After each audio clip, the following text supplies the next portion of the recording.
Mari kita sama-sama katakan amin. Silakan saudara duduk. Shalom. Senang bisa kembali berjumpa dengan saudara. Tentunya di dalam setiap apa yang kita kerjakan pasti ada rencana Tuhan dalam setiap kehidupan kita. Saudara, kalau minggu ini kita terus dibawa untuk meneguhkan iman kita agar kita semakin berkenan di hadapan Tuhan, maka saya melihat kenapa banyak gereja atau menyampaikan kebenaran firman Tuhan untuk terus semakin pribadi atau lepas pribadi orang percaya untuk semakin mendekat dan mendekat kepada Tuhan. Tentunya kalau kita melihat perkembangan yang terjadi bukan hanya sekedar kebetulan, saudara. Saya bertanya-tanya kenapa begitu. Coba kita buka di dalam kitab Lukas pasalnya yang ke-9 ayat 58. Lukas 9 ayat 58. Sudah ketemu saudara? Ini ayat. Di sini katakan, mari kita baca sama-sama 2, 3. Serigala mempunyai liang dan burung mempunyai sarang, tetapi anak manusia tidak mempunyai tempat untuk meletakkan kepalanya. Saudara, ayat yang kita baca ini konteksnya berbicara tentang hal mengikut Yesus. Bagaimana mengikut Yesus? Ketika apa yang disampaikan oleh Yesus ini jadi kisah di mana Yesus bersama murid-muridnya melanjutkan perjalanan dari kota Kapernaum menuju kepada atau menyeberang Danau Galilea menuju tanah Gerasa. Jadi di tanah Gerasa Yesus menemukan orang yang sakit gila di kuburan. Nah, dalam perjalanan ini, waktu Yesus melakukan perjalanan bersama murid-murid, ada seseorang di tengah jalan berkata kepada Yesus, dia ingin ikut Yesus. Dia berkata, aku akan ikut engkau kemana saja engkau pergi. Wah, luar biasa saudara. Jadi ada satu sikap seorang yang ingin menjadi pengikut Yesus. Atau anak muda sekarang tuh lebih dikenal dengan followers. Tapi followers yang ada di dunia maya, kadang-kadang ketika ada hal-hal yang tidak disukai langsung unfollow. Nah, bila kita melihat satu sinonim atau persamaan cerita, siapa sih orang yang jalan waktu bertanya bersama-sama dengan Yesus itu, yang berada di tengah perjalanan itu? Kalau saudara buka di dalam kitab Matius pasalnya yang ke-8, saudara, itu cerita yang sama dalam ayat 18 sampai dengan 22. Itu ternyata yang bertanya itu adalah seorang ahli Taurat. Dia bertanya kepada Yesus tentang, lalu boleh nggak atau aku akan ikut engkau kemana saja engkau pergi. Tapi saat itu Yesus memang, saudara pikir orang Taurat atau ahli Taurat ini kenapa kok tiba-tiba dia ingin bertanya atau dia ingin mengikut Yesus. Tidak diketahui apa alasannya ahli Taurat ini ingin mengikut Yesus. Tetapi saat itu memang Yesus sangat populer, saudara. Seperti populernya John Lennon pada tahun 1966, dia mengatakan bahwa dia lebih populer daripada pengikut Yesus. Kenapa? Karena pada waktu itu tahun 1966 itu gereja sepi di Inggris itu karena konser yang dilakukan oleh John Lennon. Jadi dia mengatakan bahwa dia lebih top dibandingkan dengan Yesus atau dengan kekristenan. Protes pada saat itu, demo, dan selanjutnya akhirnya dia juga ketakutan juga. Nah, populernya Yesus tentunya banyak perbuatan yang ajaib yang dilakukan oleh Yesus. Menurut orang yang berkata pada waktu itu yang menjadi pengikut Yesus, ya, mungkin juga dia berpikir karena ngetopnya Yesus, dia kepingin, karena para rabi yang ada pada waktu itu, kalau memang pengikutnya mengikuti, dia akan menerima kesejahteraan. Dia akan memperoleh banyak hal saat ikut bersama dengan Yesus, para rabinya atau pemimpinnya. Nah, mungkinkah, ini tafsiran, mungkinkah orang yang mengikut itu atau yang ingin ikut itu seperti itu, menginginkan adanya satu kenyamanan, menginginkan adanya satu hidup yang bisa lebih mapan. Ketika dia, Tuhan, aku mau ikut Engkau, jadi harapannya kepingin dia lebih mapan hidupnya, ingin diberkati, ingin menikmati apa yang Tuhan Yesus alami. Saudara, mudah-mudahan hal ini tidak ada di pengikut Kristus saat ini. Bukan berarti nggak boleh menikmati kenyamanan, bukan berarti tidak boleh. Tapi ketika tujuannya itu, fokusnya itu, maka akan lain efek dan dampaknya dalam kehidupan iman kita. Maka Yesus mengatakan, jadi alasannya itu mengatakan begitu. Jadi alasannya, serigala punya liang dan burung punya sarang, tetapi anak manusia tidak mempunyai tempat untuk meletakkan kepalanya. Jadi jawaban Yesus sepertinya kok mau ikut begitu jawabannya. Jangan-jangan kalau anak muda sekarang nih udah unfollow, udah meninggalkan. Menurut orang, pengikut seperti inilah ingin memperoleh kenyamanan. Namun Yesus menjelaskan arti menjadi pengikut dirinya. Yang dia mengatakan serigala punya liang dan burung punya sarang, tetapi dia nggak punya tempat. Jadi Yesus sedikit memberi penjelasan perihal tentang menjadi pengikutnya. Tuhan Yesus menyampaikan untuk menjadi pengikutnya, ia tidak memberikan jaminan kenyamanan. Bukan berarti nggak punya kenyamanan. Ya, dia tidak memberikan jaminan ketenaran, malah menunjukkan resiko untuk mengikut dia. Tuhan Yesus menyampaikan sesuatu walau tidak tersurat, menjadi pengikutnya harus serius.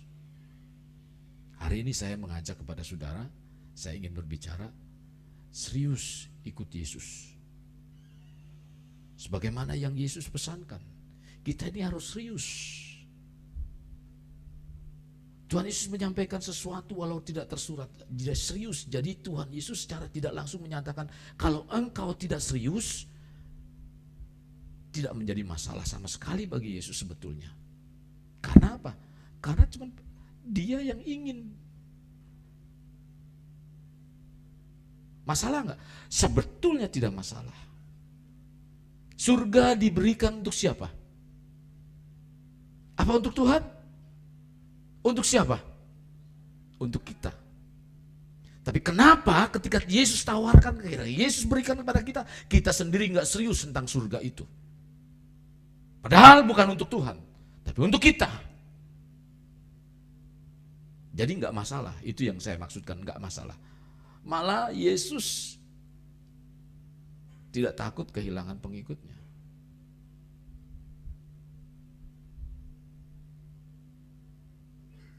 Tuhan Yesus ingin pengikutnya sungguh-sungguh dan mempunyai satu keseriusan dan komitmen. Itulah hari ini saya mengajak kepada saudara serius ikut Yesus. Nah, pertanyaannya, mengapa kita diminta serius untuk ikut Yesus? Ini kan jadi pertanyaan. Mengapa kita serius? Perlu serius ikut Yesus. Nah, di dalam perjanjian baru, Yesus seringkali menekankan tentang apa? Kalau engkau tidak pikul salib, ya. Jadi kalau mau ikut aku pikul salib. Berarti kan ini serius, saudara. Dalam kitab 1 Petrus, saudara, itu menjelaskan tentang pengiringan kita kepada Tuhan. 1 Petrus 5 ayatnya yang ke-8. Jadi mengingatkan kita agar kita ini sadar, agar kita ini berjaga-jaga. Karena lawan kita itu iblis selalu berkeliling untuk mencari siapa saja yang dapat ditelannya. Jadi saudara, ini sebagai peringatan dalam kehidupan kita. Mengapa serius? Mengapa ikut Tuhan harus atau perlu serius? Karena saudara di sini dikatakan apa? Kita diminta untuk sadar, berjaga-jaga. Tolong garis bawahi tentang sadar, berjaga-jaga, berjalan keliling dan ditelannya. Berarti saudara, ini kondisi yang sangat serius. Petrus menekankan ini kondisi yang sangat serius, di mana kita harus menggunakan akal sehat dengan penuh kewaspadaan. Dalam mengiring Tuhan ini kita harus menggunakan akal sehat. Karena banyak jebakan-jebakan yang membuat iman kita tidak lagi bersungguh-sungguh, tidak lagi berjaga-jaga, tidak lagi sadar. Maka perlu menggunakan akal sehat dengan penuh kewaspadaan. Iblis tidak mungkin menyerang Tuhan. Betul? Siapa yang diserang? Yang diserang akan dia selalu menyerang siapa saja yang dekat dengan Tuhan. Siapa saja yang ingin membangun hubungan dengan Tuhan. Siapa saja yang mulai aktif kepada Tuhan, dia mulai berusaha untuk membawa kesibukan saudara. Apapun yang tadinya mungkin sungguh-sungguh sudah dibawa untuk apa? Untuk tidak aktif. Entahkah pergaulan, entah apa saja saudara. Dia akan buat saudara untuk tidak lagi menjadi satu pribadi yang bergantung kepada Tuhan.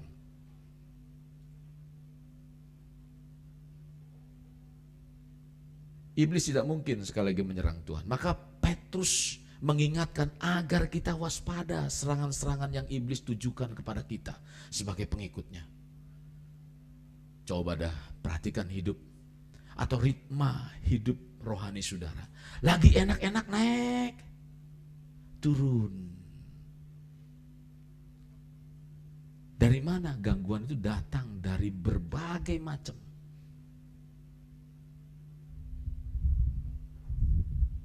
Yang punya anak, belum punya anak, kepengen punya anak, giliran punya anak, sibuk dengan anaknya. Tidak lagi bisa bersekutu dengan Tuhan. Ini. Yang kepingin punya usaha, diberikan usaha. Dulu waktu mau usaha, berdoa sungguh-sungguh di hadapan Tuhan. Setelah punya usaha, apa yang terjadi? Saya ingat dulu waktu pendeta saya kasih di sana, dibilang, Pak bagus Pak untuk ternak babi Pak. Dikasih modal ternak babi. Berapa? 3 babi dibelikan. Wah, waktu awal dia rajin, kepingin dapat bantuan barangkali. Dikasih bantuan babi 3. Wah, mulai saking semangatnya, semangat sedikit. Ketika babinya berkembang saudara, nggak nongol kebaktian. Kenapa? Pagi-pagi kok nggak nongol? Biasa pagi kebaktian. Aduh om, pagi-pagi udah sibuk ngurusin babi, ngasih makan babi.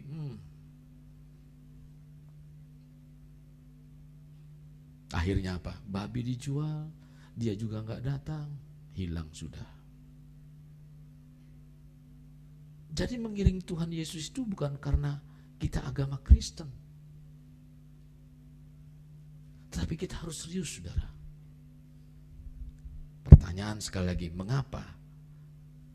Berarti menunjukkan ada tanda-tanda bahaya yang sedang mengancam keimanan kita. Tiba-tiba sudah lagi enak-enak, biasa main-main. Kok tiba-tiba nih anak rajin bener belajar. Kenapa ini rajin belajar? Ini cerita saya saudara dulu. Rajin saya belajar. Karena saya hampir tiap hari begadang di depan rumah kepala sekolah, itu di jalan raya. Kepala sekolah di jalan raya rumahnya, dan saya hampir tiap hari nongkrong di jalanan SMP. Pada waktu itu mau ujian, panggil, dia dengar suara saya mungkin, "Edi, sini, kamu nggak lulus." Wah, saya bilang, kok ini bisa nggak lulus, enak aja. Wah, saya mati-matian belajar, saudara. Belajar, wah, dapat 6 aja udah saya senang sekali. Karena apa? Saya udah, waduh, puji Tuhan. Waktu itu belum percaya Yesus, tapi saya udah bersyukur bener. Sampai saya nggak nyebur juga, saya ikut nyebur dah, diceburin orang-orang, diceburin, saya nyebur sendiri karena saya saking senengnya, saudara. Jadi kenapa? Berarti ada satu hal yang serius, ada satu hal yang mengancam. Bahaya apa yang mengancam? Pertama, saudara, yang mengancam kehidupan orang Kristen untuk ikut serius, yang mengancam pertama adalah bahaya penyesatan. Penyesatan itu kata sangat dihindari oleh kebanyakan orang. Siapapun orangnya nggak akan mau disesatkan, betul? Tapi apakah dia tahu dia disesatkan atau tidak? Kalau dia tidak mengetahui, bagaimana saudara tahu sesat atau enggak? Atau saudara tersesat di jalan di Bojong Nangka atau tidak? Kalau saudara Bojong Nangka saja enggak tahu, atau daerah Dasana Indah aja enggak tahu jalannya seluk-beluknya di mana, dibawa puter-puter sama Grab. Kalau Grab sekarang mungkin udah enak, pakai ada itunya. Sekarang saudara udah ada denahnya, udah ada mapnya. Kalau dulu dibawa muter-muter biar argonya naik.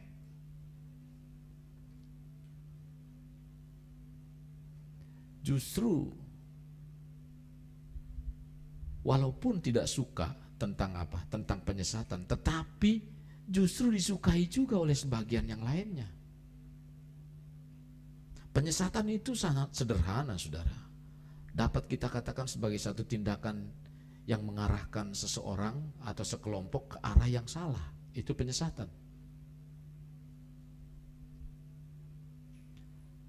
Kenapa adanya penyesatan?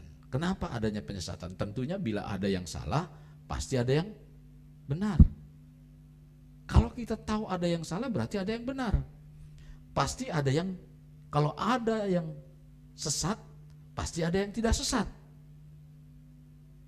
Penyesatan ini tidak mungkin ada tanpa adanya kebenaran. Jadi ia sangat bergantung pada kebenaran. Iblis tidak akan mungkin menyesatkan Hawa. Kalau apa? Kalau Hawa tidak pernah diberitahukan tentang kebenaran. Ya. Jadi tidak akan mungkin adanya penyesatan kalau memang tidak adanya kebenaran. Itu intinya. Sekali lagi saya katakan, tidak mungkin adanya penyesatan kalau memang tidak adanya kebenaran. Jadi pertanyaannya adalah, saudara, satu persoalan yang klasik yang setan selalu kerjakan di dalam penyesatan, yang pernah ada di dalam sejarah, adalah membelokkan sedikit firman Tuhan. Itu sedikit, saudara. Contoh gini, coba kalau saudara baca kita baca di dalam Kejadian pasalnya yang ketiga,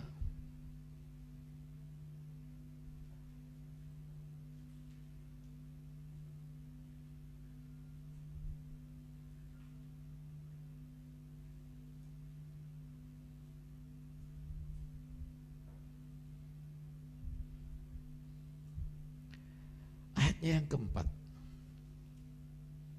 pakai firman.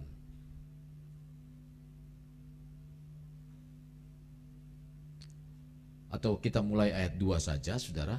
Lalu sahut perempuan itu kepada ular. Kalau ini kan ularnya ngomong dalam ayat pertama ini, ular itu berkata kepada perempuan, tentulah Allah berfirman. Nah ini, tentulah Allah berfirman, ayat 1. Semua pohon dalam taman ini jangan kamu makan buahnya. Padahal Tuhan katakan apa? Enggak, betul enggak? Semua pohon dalam taman ini jangan kau makan buahnya. Padahal yang gak boleh dimakan cuma ada 2 pohon. Akhirnya dia jawab, enggak begitu. Dia mulai ketika bercerita sedikit dibelokkan lagi. Apalagi buah pohon yang di dalam taman ini boleh kok katanya dimakan. Terus ular ini berkata, sekali-kali kamu tidak akan mati. Tapi Allah mengetahui. Allah tahu nggak? Tahu. Kalau kamu makan tahu. Kamu akan tahu tentang apa yang kamu akan kerjakan. Bahkan ketika makan buah itu, kamu akan mengetahui mana yang baik dan yang jahat. Memang buah itu adalah buah yang untuk mengetahui, atau buah pengetahuan yang mengetahui antara yang baik dan jahat. Setan salah nggak? Tidak. Dia jelaskan betul. Oh iya benar. Lalu dia kata lagi apa? Kalau engkau makan buah ini, maka engkau akan sama seperti Allah. Padahal dia nggak sadar bahwa dirinya dia itu diciptakan serupa dan segambar dengan Allah. Itu mirip-mirip, saudara. Ini apa nih bunyinya? Mirip-mirip, menyerupai, ya, sepertinya sama.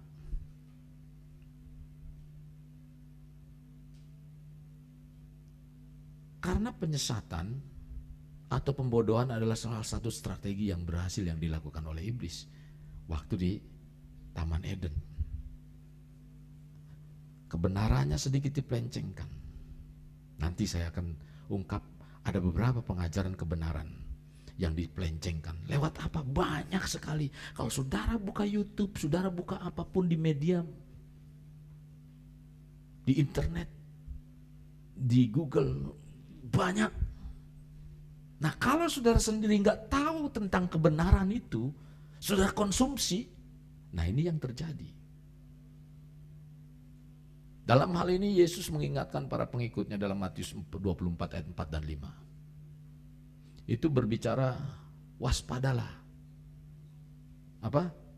Matius 24 ayat 4 dan 5 di situ katakan waspadalah supaya jangan ada orang yang menyesatkan kamu. Artinya ini serius, saudara. Karena Tuhan Yesus mengatakan suruh waspada. Sebab banyak orang akan datang memakai namaku, berarti menyerupai kekristenan. Serupa tapi tak sama. Dan berkata akulah Mesias dan mereka akan menyesatkan banyak orang. Ayat 11, saudara baca di sana. Banyak nabi palsu akan muncul dan menyesatkan banyak orang. Jadi nabi palsu itu banyak. Apa saja saudara yang akan menyesatkan? Nanti ini baru ajaran sesatnya. 24 kalau saudara baca di sana. Sebab Mesias palsu dan nabi-nabi palsu akan muncul dan mereka akan mengadakan tanda-tanda yang dahsyat dan mujizat-mujizat sehingga sekiranya mungkin mereka menyesatkan orang-orang pilihan. Saudara tahu orang pilihan siapa? Kalau saudara saat ini belum disesatkan, berarti saudara orang pilihan. Jangan sampai orang pilihan sudah disesatkan.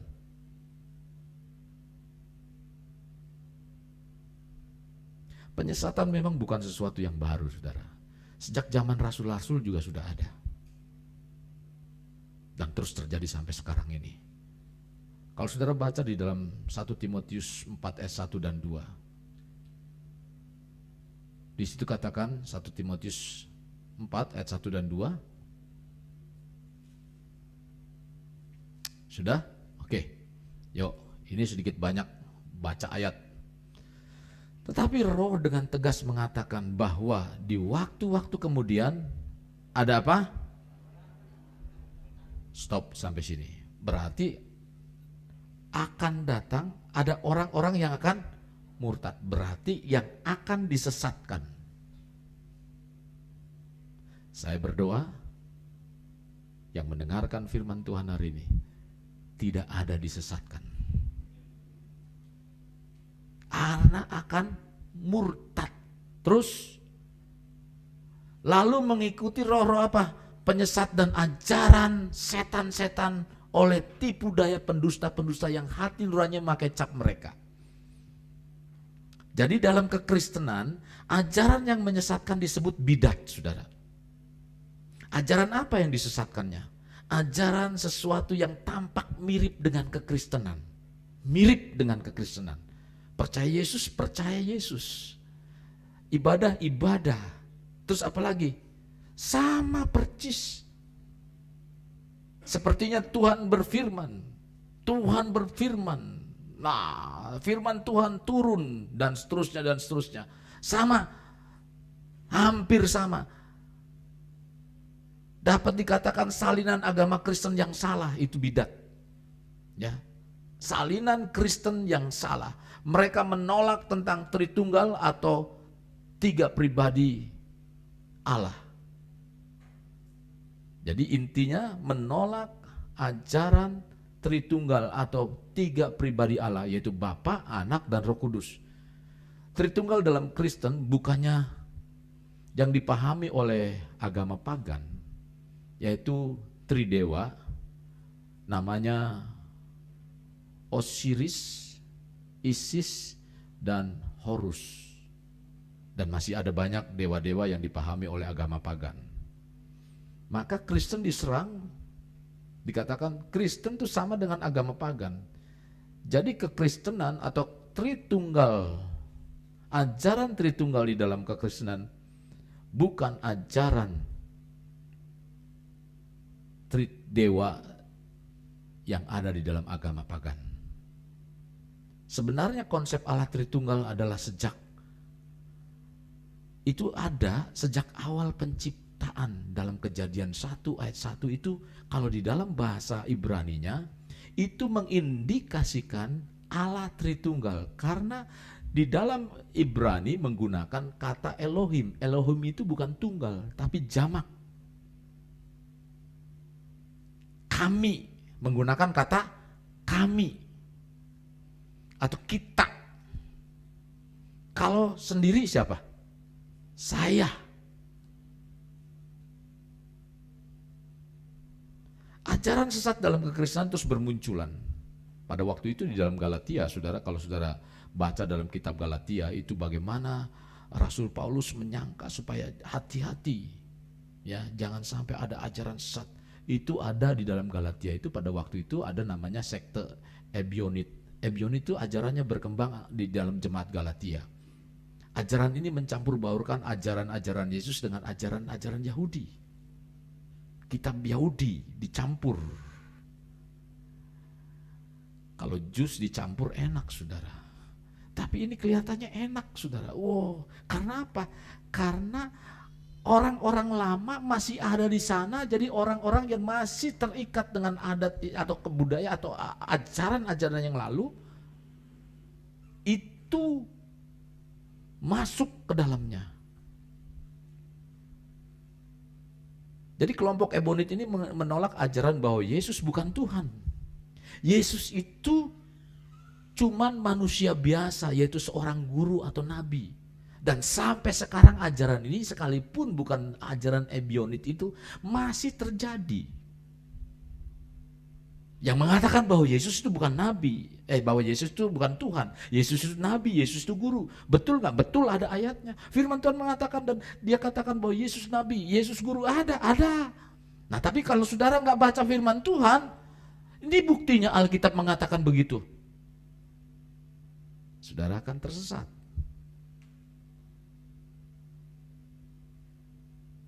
Saudara akan pindah. Juga ada ajaran lain, yaitu ajaran Doketeisme. Doketeisme itu mencampurkan kekristenan dengan pemikiran filsafat, yaitu Plato dan ajaran Aristoteles mengenai metafisika. Itu ajaran itu dicampur dengan apa? Dengan filsafat. Maka dia mengajarkan semua yang baik itu betul. Tetapi ada kebenaran yang lebih dari itu. Contoh filsafat itu apa? Di atas langit masih ada langit. Itu sebetulnya bukan perkataan firman Tuhan.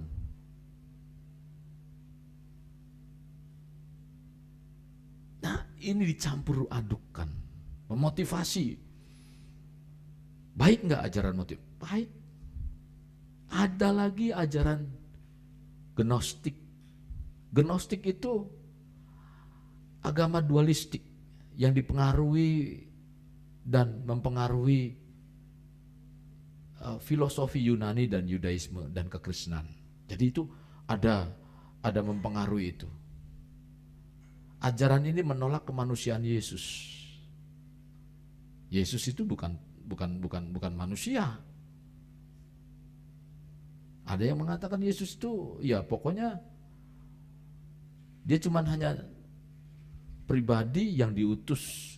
Bahkan ada ajaran-ajaran lain. Misalnya pada waktu itu juga yang terkenal di dalam Wahyu pasal 2 ayat 14 itu ajaran Bileam. Ajaran Bileam mengajak toleransi terhadap penyembahan dewa, memperbolehkan perzinahan. Jadi boleh zina.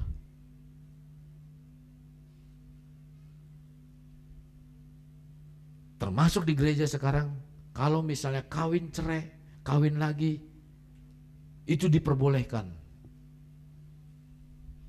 Ini ajaran-ajaran yang masuk di mana? Di gereja. Mau berapa kali? Jadi ajaran Bileam. Karena bisa bertobat toh nantinya minta pengampunan kembali. Nah ini ajaran Bileam. Ajaran Nikolaus juga ada.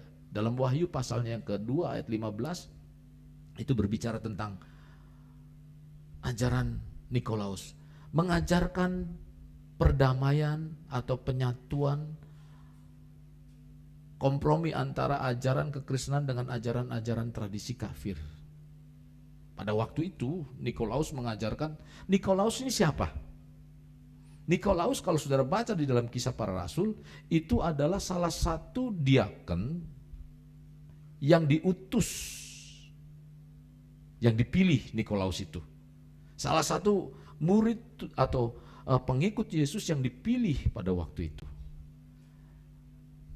Yang menganut agama Yahudi, tapi dia bukan orang Yahudi, tapi dia adalah orang Yunani.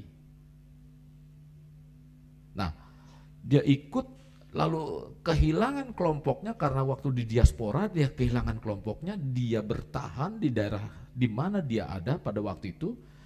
Jadi dia mencampur adukan, ya bolehlah kamu dengan adat-adat, karena memang adanya orang-orang Yunani pada waktu itu yang menyembah patung, yang menyembah dewa-dewa. Boleh nggak? Boleh, yang penting patungnya ganti aja. Ganti dengan Yesus atau dengan apa? Nah ini ajaran Nikolaus. Boleh percaya apa lagi? Percaya tentang apa, kuamnya mungkin atau apa.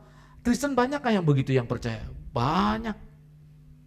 Pakai gantungan-gantungan boleh, boleh.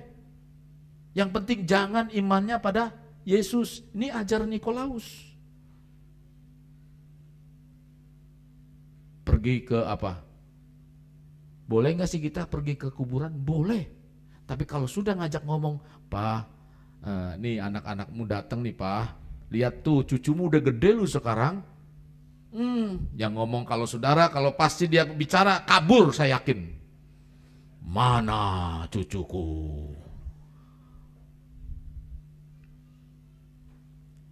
Ngerawat boleh saudara.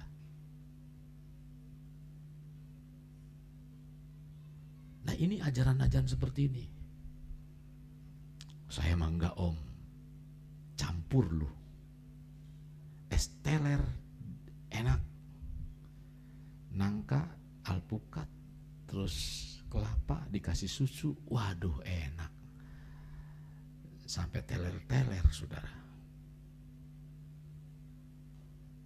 Tapi kalau ini begini saudara, ini dilepehkan sama Tuhan seperti apa yang dikatakan dalam Wahyu itu.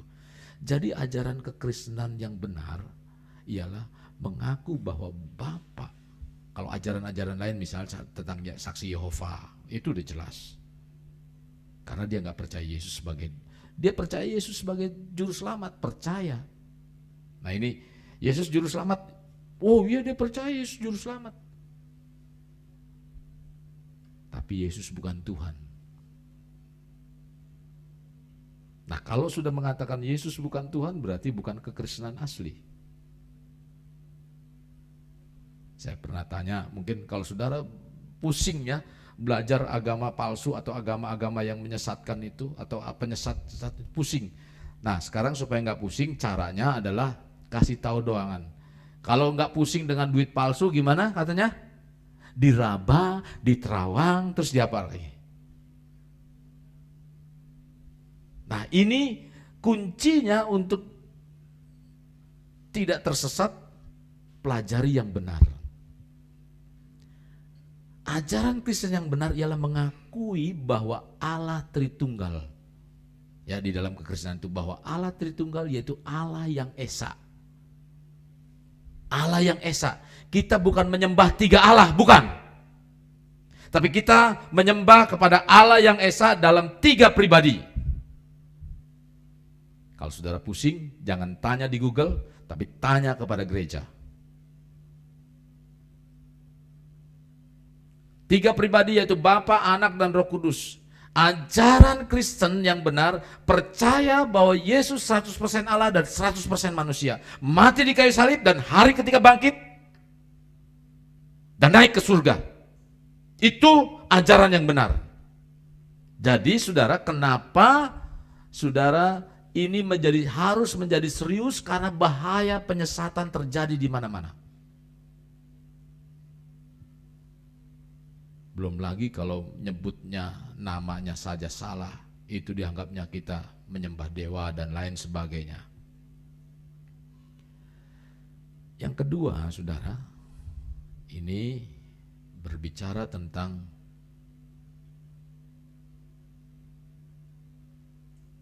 bahayanya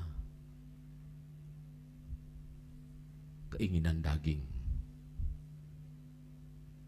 Menjalani hidup sebagai umat Kristen memang tidak mudah. Karena setiap saat masuk peperangan rohani, saudara. Kita berperang melawan musuh utama yaitu iblis. Iblis itu nggak bisa dipegang, susah. Tapi bisa dirasakan, bisa diketahui.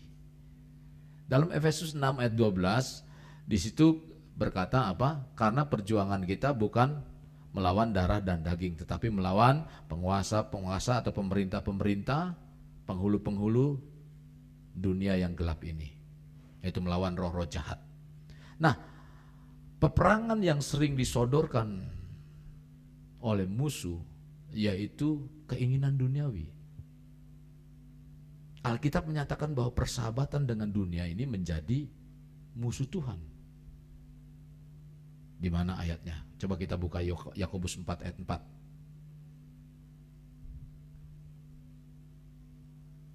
Yakobus 4 ayat 4 mengatakan,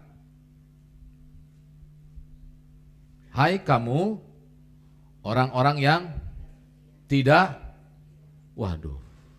tahukah atau tidakkah kamu tahu bahwa persahabatan dengan dunia, jadi barang siapa hendak menjadi sahabat dunia, jelas gak ini firmannya? Karena itu orang percaya harus punya ketegasan untuk meninggalkan segala hal yang bersifat duniawi, agar kita layak berkenan kepada Tuhan.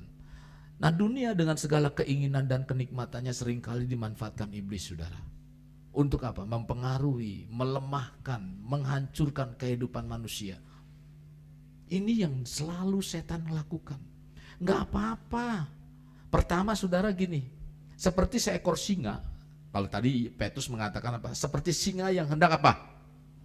Mengaum-ngaum, yang hendak menerkam. Singa untuk ngeburu banteng yang besar itu, ya, dia kejar sampai apa? Nah, ketika sendiri lawan Tuhan, dia kejar sendiri. Nah, ketika sendiri baru singa-singa yang lainnya akan datang. Wah, gerombol, digandulin lah apanya? Digandulin lah belakangnya, dihantam lehernya. Coba saudara nonton itu yang seperti itu. Wah, dia selalu begitu, kejar sendiri, nanti kalau dia sendiri baru dikeroyok rame-rame. Nah, setan biasanya begitu, saudara. Strateginya deh, wah nggak apa-apa kok ini begini, giliran udah masuk, wah langsung nanti yang lain yang ikut. Akhirnya saudara nggak bisa lepas dari situ. Saudara terjerat di situ dengan keinginan-keinginan dunia itu. Nggak apa-apa kok dia mah baik begini-begini. Lama-lama seperti apa yang firman Tuhan katakan. Jadi iblis selalu mempengaruhi, melemahkan, menghancurkan kehidupan kita. Ingat Yohanes 10 ayat 10 apa? Pencuri datang, mencuri, membunuh dan membinasakan. 1 Yohanes 2 ayat 16. Coba kita buka di sana.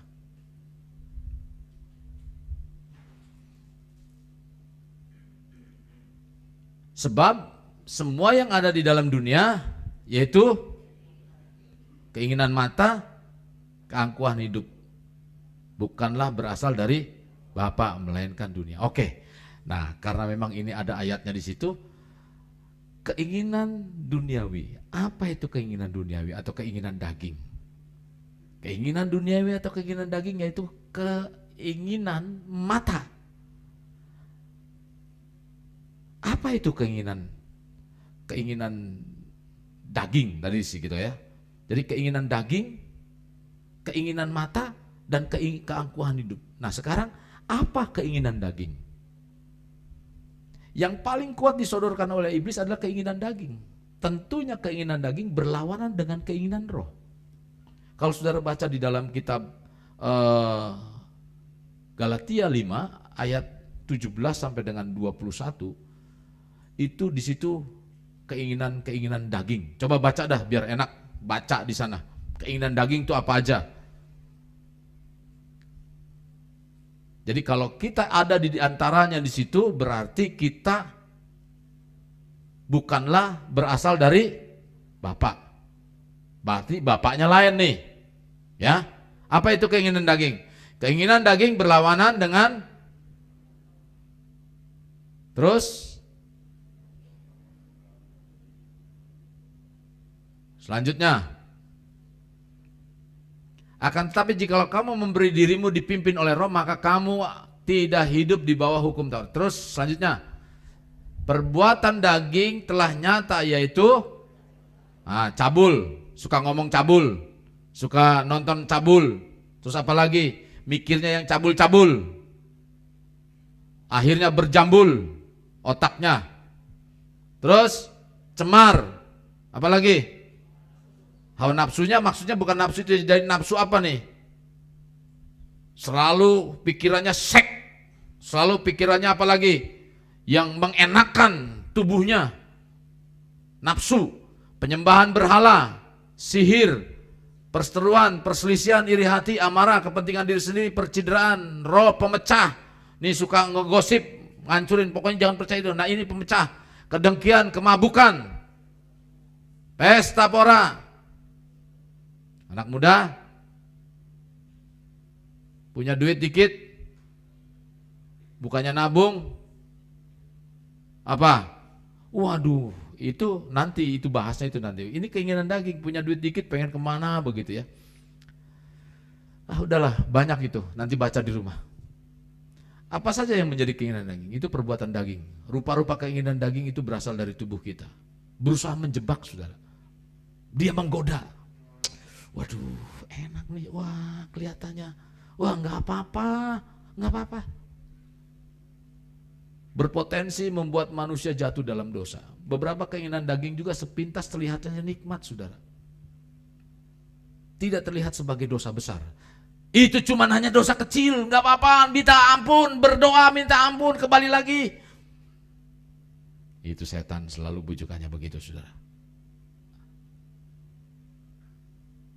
Toleransi lah. Coba kita baca di dalam Kitab Agung 2 ayat 15.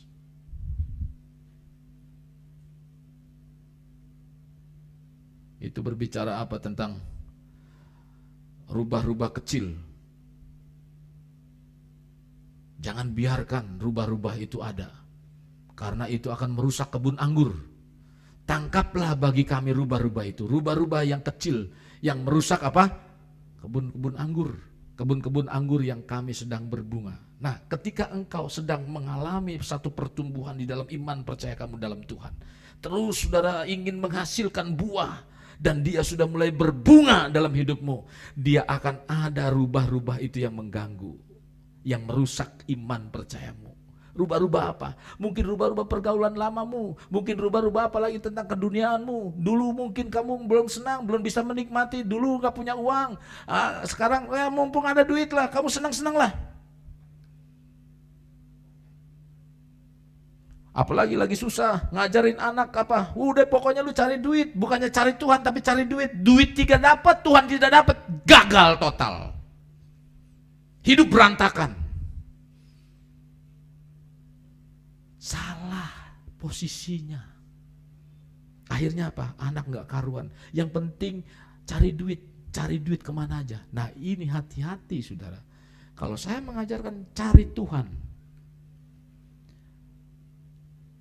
entep dimanapun, waktu dalam menghadapi kendala, saya bilang cari Tuhan. Sampai dia gak makan karena gak punya duit, dia lapor baru belakangan. Dia puasa 1 bulan. Cari Tuhan.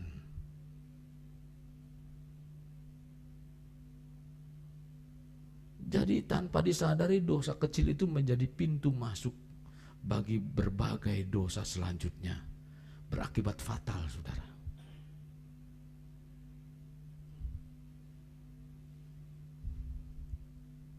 Karena paisengki,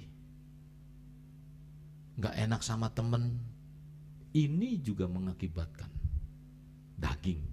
Akibatnya terjerumus dalam keinginan daging. Misalnya siapa? Kalau di Alkitab itu Imam Eli, Simson jatuh akibat apa? Tergoda karena keinginan daging. Dengan Delila. Setelah banyak lagi saudara yang lainnya. Ini memang ini harus menjadi satu pelajaran bagi kita. Tidak satu pun dari kita yang bisa 100% kebal terhadap godaan kedagingan. Betul. Tapi kita harus melatih diri kita agar mampu kita hidup menurut roh. Bukan daging. Keinginan daging dalam Roma pasal 8 ayat 6, coba. Itu selalu maut. Roma 8 ayat 6. Keinginan daging adalah maut, tetapi keinginan roh adalah hidup. Jadi kalau saudara melakukan itu damai. Makanya kalau saudara hidup dalam jalan yang benar, enggak ada yang berani mengusik saudara. Selanjutnya keinginan mata. Mata memang memungkinkan kita untuk menikmati banyak hal secara visual. Secara kasat mata. Tapi bila tidak dijaga, mata juga bisa bisa mendatangkan keinginan-keinginan yang bisa menjadi pintu masuk bagi dosa-dosa yang lain. Itu mata. Yang gak suka belanja jadi belanja. Karena apa? Karena mata. Apalagi sekarang belanja gampang. Saya suka ingatkan istri saya kalau sudah mulai dia begini-begini. Hei, belanja apa lagi nih? Belanjanya sekarang gampang, gak perlu pakai bayar parkir. Ya, muter-muter begitu. Mau belanja apa sekarang ada. Mau beli mobil bisa. Beli motor ada. Pakaian dalam ada. Apa lagi? Lipstick ada, semua ada. Ada pepatah mengatakan mata adalah jendela hati. Mata adalah jendela hati yang menyimpan 1000 cerita. Lihat aja matanya. Kalau udah mulai diliatin dia mulai begini-begini, oh berarti udah diliatin nih sama kita dia udah. Hei, kenapa senyum-senyum sendiri? Berarti dia ada yang salah. Mata. Iya om, saya kemarin nggak kebaktian. Padahal saya nggak ngomong, nggak nanya, nggak apa, cuma diliatin doang. Dia mulai saya liatin, dia mulai begini-begini, isem-isem sendiri. Dengan mata dapat menimbulkan berbagai keinginan. Jika tidak menjaganya, saudara, ini membuat kita tersandung. Mata. Karena itu akan terekam dalam kerangka berpikir kita. Kenapa orang bisa korupsi? Mungkin matanya ngelihat, waduh, nih temen gua kok baru kerja udah bisa beli mobil nih. Waduh, TV-nya bagus. Waduh, ini enak nih. Kayaknya enak nih. Akhirnya lama-lama apa? Terus disodorin dengan begitu. Lama-lama dia korup. Karena apa? Karena melihat mobil temennya itu baru. Atau mungkin juga sering update status. Nih mata nih, update status. Temannya nih suka update status. Bisa jadi korupsi, kenapa? Karena selalu posting jalan-jalan ke luar negeri. Waduh, ke luar negeri lu kemana? Eropa, Asia, terus apa lagi? Wah, banyak. Gua Ciledug, Cianjur, waduh, kapan? Chicago. Ada juga Kentucky, pernah, sering Kentucky. Amerika, bukan. Itu enak kalau di Kentucky, bener enak di Kentucky. Waduh, dingin begitu. Enggak, itu kriuk-kriuk. Wah, salah sambung dah. Ternyata Kentucky yang lain, saudara. Ini karena mata. Akhirnya apa? Wah, nanti ya kita ya nabung, punya uang. Yang biasanya berkorban di gereja, enggak, buat jalan-jalan.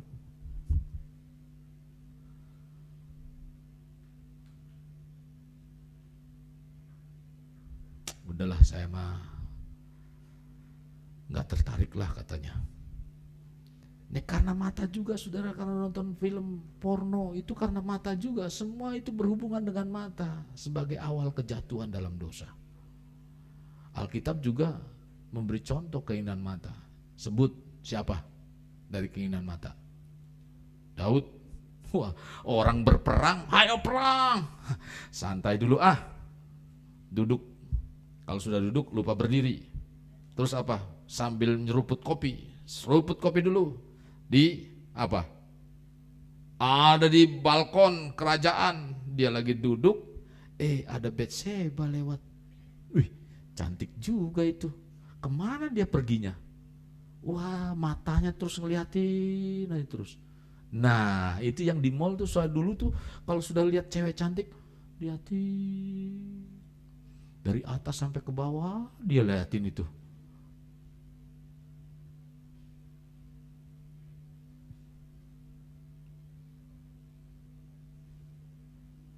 Gadis bukan ya? Itu pembicaraan rahasia saya dengan Pak David. Ditambah satu orang lagi. Tapi itu gak boleh disebutin. Nah, ini Batseba ngelihat sampai akhirnya apa? Daud ngelihat akhirnya apa? Batseba mandi. Dari situ muncul siapa lagi keinginan mata? Banyak. Ahab kepingin punya kebun anggur. Wah, ini milik pusaka dan lain sebagainya. Akhirnya dia gak peduli jahat apa enggak, dia hantem itu. Dari keinginan mata. Keinginan mata membuat kita serakah. Keinginan mata bisa membuat kita ingin menguasai orang lain atau menghambakan pada harta agar bisa memiliki harta benda yang mungkin belum saatnya kita miliki. Salomo mengatakan begini, saudara. Kita buka dalam Amsal 27 ayat 20. Dunia orang mati dan kebinasaan tak akan puas. Demikianlah mata manusia tidak akan puas. Amsal 27 ayat 20. Jadi mata manusia itu enggak puas. Tidak semua yang diinginkan mata mendatangkan manfaat bagi kita. Bahkan bisa menjebak kita untuk tidak hidup sesuai dengan kehendak Tuhan. Mata perlu kita awasi, saudara, tunduk dalam hukum roh. Maka penting kita melekat dalam Tuhan. Setiap hari, saya nggak bosan. Siapa yang nggak punya nomor telepon, daftar di situ nomor teleponnya supaya dikirimin. Biar bosan-bosan, saudara. Tapi saking bosannya nggak dibuka itu renungan tiap hari. Sekarang ada teman saya minta renungan di Sidoarjo, Situbondo. Pak, boleh nggak Pak? Silahkan. Tapi jemaat sendiri, Pak, minta renungannya nggak ada.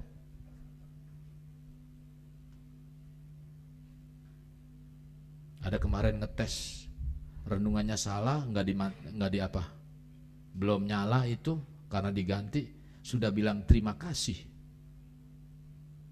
Tuhan berkati, oh berarti nggak diputer nih, ketahuan. Curcol ini lagi curcol. Mazmur 119 ayat 37 mengatakan, lakukanlah matamu, lalukanlah matamu. Mazmur 119 ayat 37.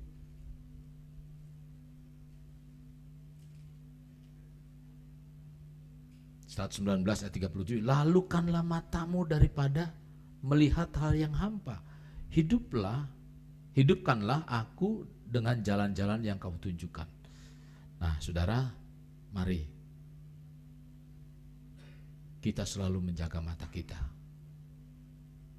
dan dari berbagai keinginan yang sifatnya duniawi agar tidak tersandung.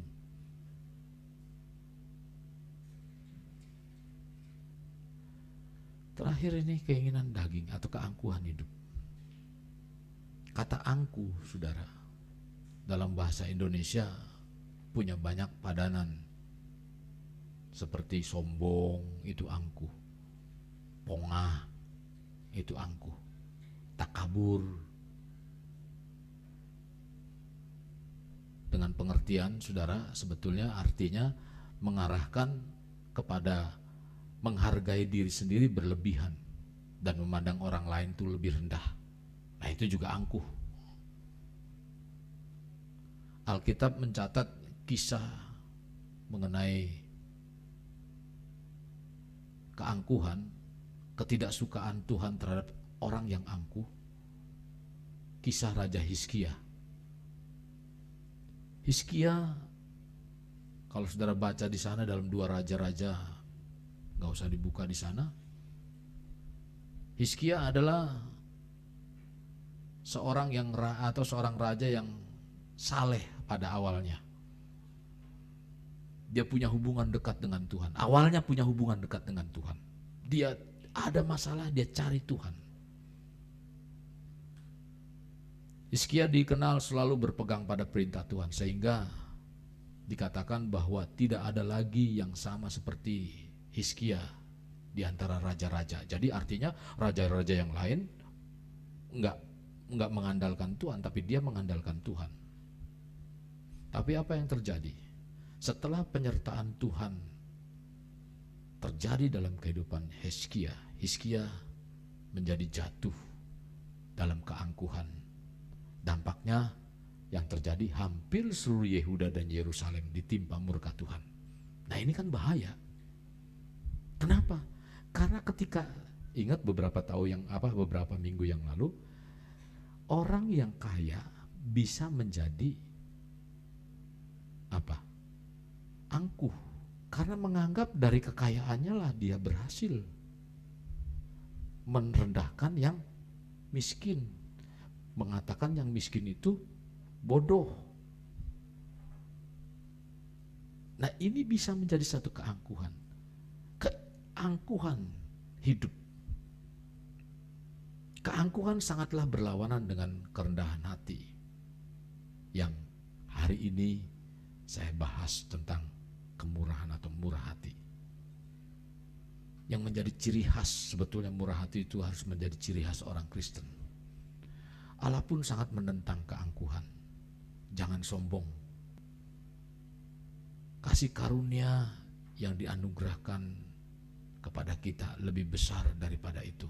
Karena itu Tuhan katakan Allah menentang orang yang congkak, tetapi mengasihani orang yang rendah hati. Coba kita baca dalam Yakobus pasal yang keempat ayat 26, ayat ke-6.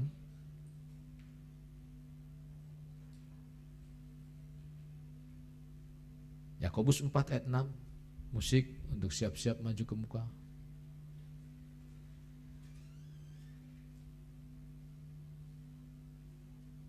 Sudah ketemu saudara?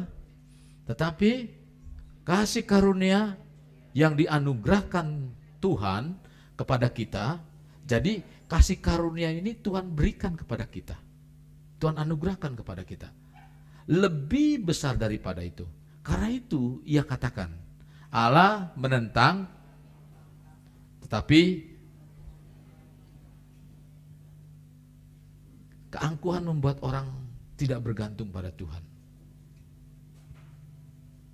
dan menempatkan kehormatan pada diri sendiri.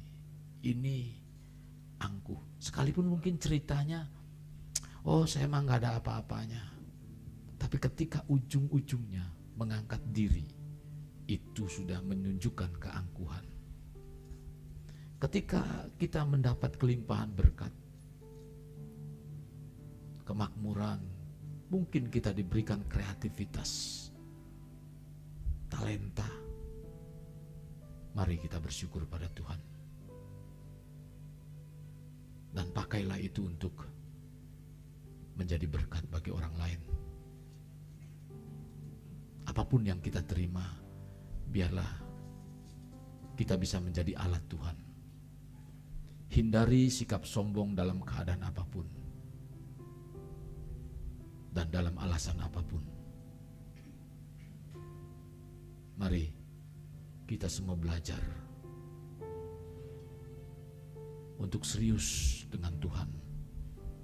Karena bahaya penyesatan, bahaya keinginan duniawi, keinginan daging yang terus merongrong kehidupan kita. Bahkan bukan hanya itu saja, zaman dahulu juga telah ada. Apalagi sekarang dengan kemajuan teknologi, dosa semakin gampang untuk menyelinap masuk dalam hati saudara, dalam pikiran saudara. Sudahkah saudara rindu mencari Tuhan dalam kehidupan saudara? Ada satu pujian yang begitu indah,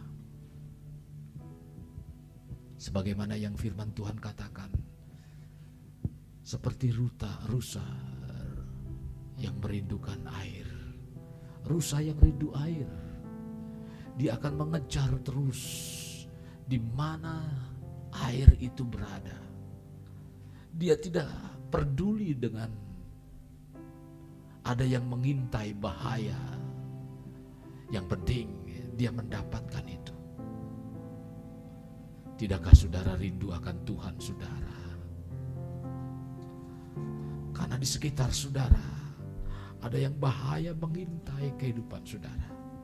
Bahaya, mari kita sadar, berjaga-jagalah.